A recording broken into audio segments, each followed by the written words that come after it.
How advanced do you think America is when it comes down to drones? Whether it's commercial, war, military, how advanced do you think we are? This is America. We built the iPhone, we built Walmart, we built a lot of technology, we built a lot of great things. What do you think we rank? 30% of the market, 50%, 20%? What do you think we are? Like, we're making probably the best ones for military, for warfare. We're seeing Ukraine and Russia. Did you know 60 to 80% of the damages and casualties in the war between Russia and Ukraine was due to FPV drones? Do you know 83,000 target strikes that Ukraine did in a single month? 2/3 of those strikes were through FPV drones. This is today modern day warfare. Drones are important. Do you know who owns apparently 70 up to 90% of the production in drones worldwide? It's a company called DJI. Some call it Digi, all these other ways they pronounce it. That's who produces 70 to 90%. And guess where they're based out of? China. And in America, we're not even competing in this space. And I mean at all. We're talking single digits. We're going to talk about that today.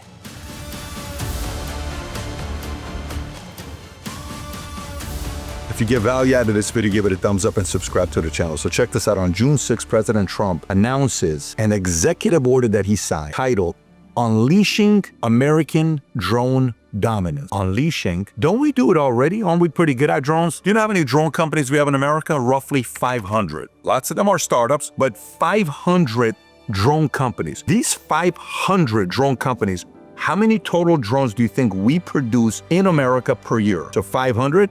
If each do 10,000 a year, that's 5 million. If each do 1,000 a year, that's 500,000. Do you know how many we do? We only produce 100,000 drones per year from the 500 companies. What did you say? That's right. Only 100,000 drones from 500 companies. How's that even possible? You said something earlier that this company called DJI produces 70 to 90% of the numbers. Does it really? Let me give you some of the data. Here you go with the numbers. It tells us DJI does 70 to 90% of drones worldwide. You know what number 2 is? It's a company you've heard of before. That company is called General Atomics. They produce roughly 1 to 2% of the drones, and it's military grade. You know what number 3 is? Lockheed Martin. You know what they do? Less than 1%. Number 4 is Northrop Grumman, 1%. Then number 5 is AeroVironment. Guess what they are? Also 1%. So first place is 70 to 90%. Everybody else is 1%, 1%, 1%. Yes. Why is that? Why are we not competing in this space? I mean, we do hear about investors like Peter Thiel supporting American drone companies like Anduril, Unusual Machines. You hear 4 different companies receive the DIU funding for field tests. You got Dragoon and AeroVironment tested in Alaska. 2 others tested drones in Ukraine. Yet at the same time in Ukraine, you mean to tell me in drone, their warfare innovations, this guy named Alexander Yakovenko founded TAF Drones in response to Ukraine's need for combat drones. You know how many they produce? They produce 1,000 drones a day.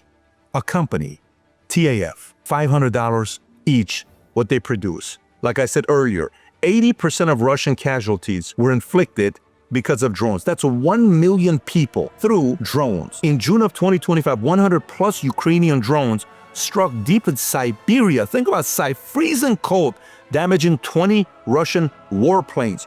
The most significant attack on Russian soil since World War II, and Ukrainian drones versus destruction ratio, $500 drone versus $5 million Russian TOS-1 rocket launcher. Think about that. A $500 drone blew up a $5 million Russian TOS-1 rocket launcher. Talk about a great rate of return when you're going against your enemies. Now, keep in mind, this place I'm talking about in Ukraine, it's a one factory. It's not 50 spots all across Ukraine. It's one place that produces 1,000 a day at $500 a piece. And then when you think about the companies that we produce in America, when they're doing their testing, one drone misses target by 80 feet, another one crashed immediately upon launch, a third one collided with a nearby mountain, highlighted major gaps in reliability, navigation, of resilience. And on top of that, in America, we have something called regulation, over-regulation. Some regulation takes months. FAA's got to come in and say, well, you know, you can't, you got to take your time. So a lot of the startup projects in America have been just dumped and says, I don't even want to mess with it.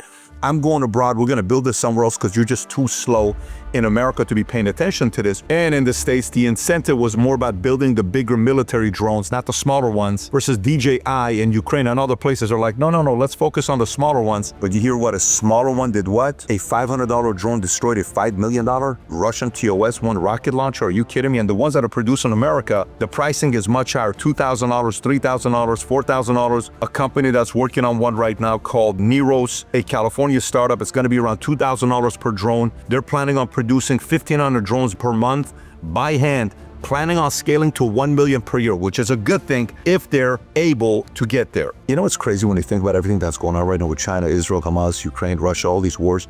And we're like, well, it's not going to happen to America. But the reality is, if you go back to 1944, okay, we're talking about World War II. Do you know we were producing one B-24 bomber an hour? 650 a month. Look at the picture. What you see in the picture, we produce one of those every 55 minutes. 650 of those per month. Why? We were ready. By the way, we didn't have 5 factories today like the General Dynamics and, Northrop Grumman and Raytheon, and that was it. We had 50 companies competing against each other. And America had this Ford Willow Run plant in 1942. It's like, we're going to get this done. Innovation, speed, mobilization, wartime mentality. And now it's over-regulation. It's taken 13 years to build a ship. It's taken years to produce product. We no longer had the urgency that we had before. So I'm kind of glad that the president has something called Unleashing American Drone Dominance. Just imagine, say somebody decides to attack us. You look up in the sky, we have 20 massive drones. You see 300,000 drones up in the sky coming, like birds flocking. And they just go to different properties and homes and military bases, hitting a plane here, hitting a tank here, hitting a property here, hitting a base over here.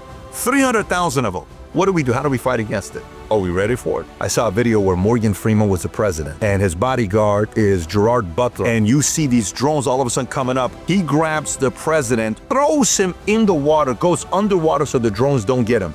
You're watching the movie like, oh, this is just a movie. Like this, it's already here. Literally, like this, it's already here. The only question is, are we the ones ready to protect ourselves, or is it happening around the world? I hope we pay more attention to these drones because warfare's changed in a major way. If you got value out of this video, give it a thumbs up and subscribe to the channel. And if you got value out of this video, I did another video many years ago titled The History of Taxes and War. If you've never seen it, very interesting. Click here to watch it. Take care, everybody. Bye-bye, bye-bye.